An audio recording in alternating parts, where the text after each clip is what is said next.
नवरात्रि के चौथे दिन माँ दुर्गा के कूष्मांडा स्वरूप की उपासना की जाती है। माँ के इस रूप की कथा अत्यंत रहस्यमयी और प्रेरणादायी है। बहुत समय पहले, जब यह सृष्टि भी अस्तित्व में नहीं थी, चारों ओर केवल अंधकार और शून्य था। न कोई आकाश था, न पृथ्वी, न सूर्य चंद्रमा और न ही जीवन। हर ओर सन्नाटा और गहन अंधेरा छाया हुआ था। उस समय न दिन का कोई भान था और न ही समय का प्रवाह। इसी अनंत शून्य में एक दिव्य ज्योति प्रकट हुई। यह ज्योति किसी साधारण शक्ति की नहीं, बल्कि आदि शक्ति माँ दुर्गा के कूष्मांडा रूप की थी। माँ ने प्रकट होते ही एक हल्की सी मुस्कान बिखेरी और उस मुस्कान से ब्रह्मांड की रचना हो गई।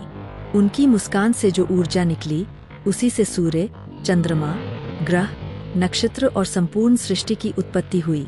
इसीलिए उन्हें सृष्टि की जननी और आदि शक्ति कहा जाता है। माँ का स्वरूप। माँ कूष्मांडा का स्वरूप अत्यंत भव्य और दिव्य बताया गया है। वे सिंह पर सवार रहती है। उनके 8 हाथ हैं, इसलिए उन्हें अष्टभुजा देवी भी कहते हैं।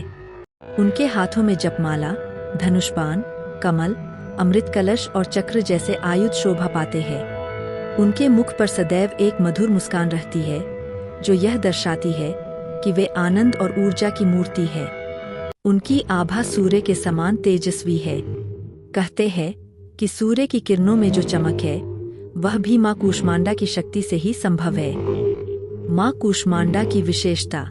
माँ के इस रूप की सबसे बड़ी विशेषता यह है कि वे सृष्टि की रचिता है।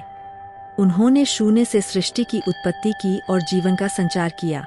इसलिए उनकी उपासना से साधक को जीवन में नई ऊर्जा और उत्साह मिलता है।